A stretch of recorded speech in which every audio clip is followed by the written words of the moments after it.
imaš obraza pojaviti se ovdje ponovo, smeće jedno? Strikeru, samo me saslušaj. Imao si priliku. Drž se, šerife! I ja ne bih. Što radiš? Pusti ih da sami riješe svoje probleme. Što ako ubiju jedan drugoga? To nije moj problem. Ne znam tko si, ali gotova si! Samo daj, mali.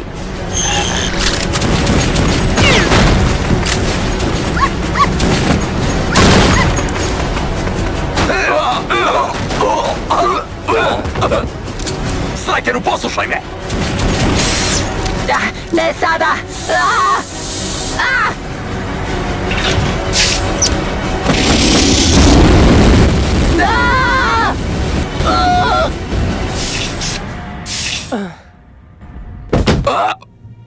Možda sam tebe trebao poslati na pregovore. Da, trebao si. Slušaj, Strikeru, da smo te htjeli ubiti, moja snajperisica bi to već odavno učinila. Ima pravo, šerife. Vidio si kako su trgovci pali. Dobro, i što je drugačije sada? Ništa nije drugačije. I dalje te mrzim. Ali Piksel nas treba. Dobro, onda, primirje? Primirje? Privremeno primirje. A što je s ovom brzopoteznom? Ja sam s Clintom. U redu onda. Shift ima plan. Da čujemo.